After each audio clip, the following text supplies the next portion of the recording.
ये टाटा की 3718 14 टायरा सिग्ना गाड़ी है।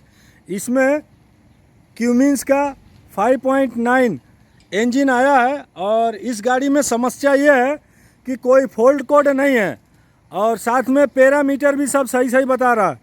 तो हल्का सा पुल आने पे जहाँ पे 2 नंबर 3 नंबर में चढ़ जानी चाहिए वहाँ पे 1 नंबर ले लेता है और कभी कभी तो फिर रुक भी जाती है और बहुत लंबा चढ़ाई हो तो पूरा चढ़ नहीं पाती है, उसको 1 नंबर में लेके बहुत देर तक चढ़ाना पड़ता है, ऐसी समस्या है। तो इसका हमने क्या किया, इसका हमने आफ्टर ट्रीटमेंट सिस्टम पूरा खोल दिया है। खोलने के बाद हमने देखा ये जो जहाँ से यूरिया स्प्रे होता है ठीक उसी जगह अंदर में यूरिया का जो नोजल है उसमें होल हो गया था, जिसकी वजह से यूरिया स्प्रे तो हो रहा था लेकिन जहाँ से होना चाहिए वहाँ से ना होके थोड़ा ऊपर से हो रहा था, जिसकी वजह से इतना बड़ा पीस यहाँ पे चिपका हुआ था इस तरह से और बड़ा था, ये टुकड़े टुकड़े में होके निकला है। तो ये यूरिया साइलेंसर को आधा तो यहाँ से जाम कर दिया था और उसके बाद ये भाग पे भी पूरा ये काला काला जो धब्बा दिख रहा है छोटा छोटा, ऐसा पूरा ये लाइन बंद था। जब हम यहाँ से पानी डालते थे तो वो पानी यहाँ से पूरी तरह निकल नहीं रहा था। अभी हम इसको सर्विस करवा लाए हैं और इसमें एक काम और है कि धुलने के बाद हल्का ब्लू कलर का पानी निकल रहा है, मतलब यूरिया इसके अंदर है। ये जो ठोस निकला है बड़ा पीस, ऐसा ही अंदर छोटे छोटे पीस हैं जो निकल रहे हैं ब्लू कलर का पानी। तो उसको साफ करने के लिए हम अब इसको गर्म पानी से धोएंगे। पानी को हमने हीटर से गर्म कर लिया है और इस तरह से अब ये खोलने की तैयारी में है। तो इसको हम 2 बाल्टी में कर देंगे, 2 बाल्टी में मिक्स कर देंगे और हमारे पास क्वांटिटी ज़्यादा हो जाएगी गर्म पानी की और उसके बाद इसको हम धुलाई करेंगे। ये जो यूरिया का पीस निकला है उसको हम पानी डालेंगे गर्म तो ये पिघल जाएगा, तो मालूम पड़ेगा यूरिया ही है और ये पिघलना शुरू हो गया है और ये बहुत दिन का इसमें कार्बन पार्टिकल भी लगे हुए हैं, नरम हो रहा है ये धीरे धीरे।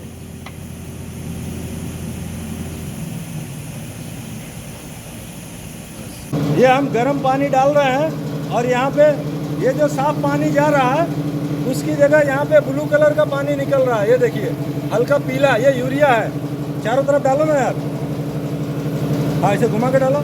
यहाँ से जो निकल रहा है वो हल्का पीला है और हल्का हरा कलर जैसा दिख रहा है और ये पानी जो हम डाल रहे हैं एकदम साफ है। तो इस तरह से गर्म पानी करके आप इसको एक बार साफ कर सकते हो, जिससे ये कुछ दिनों तक गाड़ी में सही से चले। इस गाड़ी के अंदर एक्चुअली में समस्या क्या थी कि ये जो इंजेक्टर के होल देख रहे हैं आप, ये 4 होल जो दिखाई दे रहे हैं यहाँ पे, ये चारों में से जब यूरिया स्प्रे होगा, लिक्विड यूरिया स्प्रे होगा तो इतना प्रेशर से होगा कि वो गैस बन जाता है। लेकिन हो क्या रहा था कि वो यहाँ से ना होके यहाँ पे सड़ गया था और यहाँ से यूरिया स्प्रे हो रहा था, जिसके वजह से पाइप में हमने जो बड़ा पीस देखा वो आधे साइलेंसर पाइप को उसने, ये जहाँ नोजल लगता है वहाँ से आधा पाइप को तो जाम किया था, जिसलिए गैस बराबर नहीं निकल रही थी और खुल के इंजन नहीं चल रहा था, इसलिए पिकअप तोड़ रहा था गाड़ी।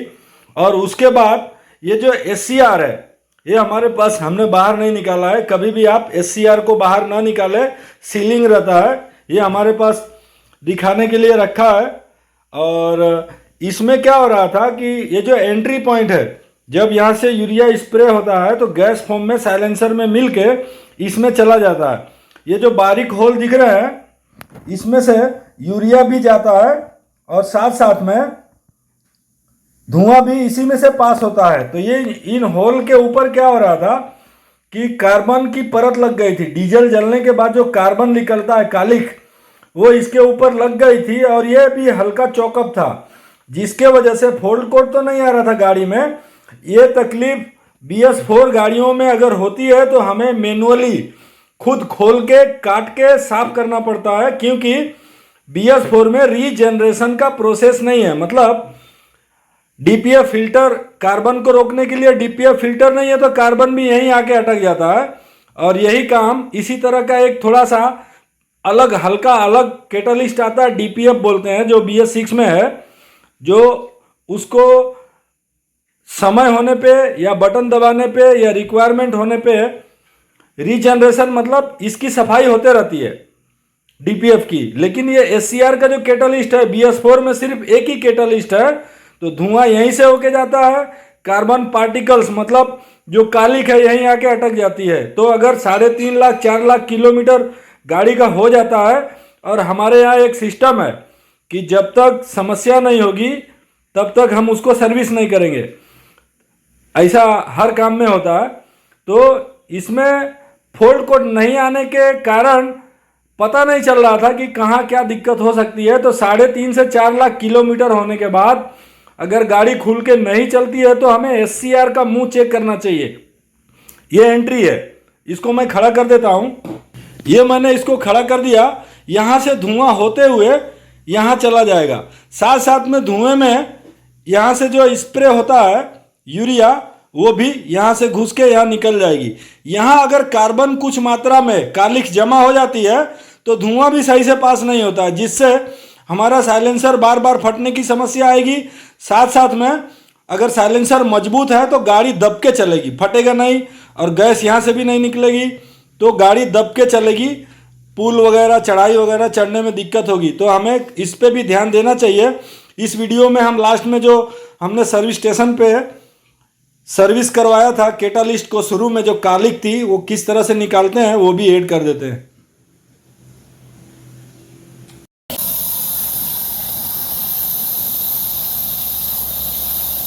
इस गाड़ी का एससीआर का जो कैटालिस्ट है, पूरा पानी भरने के बाद ऊपर से पानी आ रहा है, लेकिन यहाँ से पूरा नहीं आ रहा। तो ये कैटालिस्ट का जो एंट्री इधर से होता है, यहाँ से धुएं का जो एंट्री पे जाम हुआ है, जितने भी कार्बन पार्टिकल्स इंजन में डीजल जलने के बाद आते हैं वो इस तरह होते हुए यहाँ से बाहर निकल जाते हैं वातावरण में। तो जो एंट्री का पॉइंट है वो जाम है, जिसकी वजह से ये पानी का फ्लो बहुत कम आ रहा है और टेम्परेचर सेंसर में से ज़्यादा दिखाई दे रहा है पानी का फ्लो। यहाँ से फुल प्रेशर चालू है, जहाँ से निकलना चाहिए वहाँ से नहीं निकल रहा, मतलब धुआं भी यहाँ जाने से डिस्टर्ब होगा। तो इसको हमने साफ़ करने के लिए खोला था, अब सफाई करने के बाद हवा मार के फिर गाड़ी में लगा देंगे।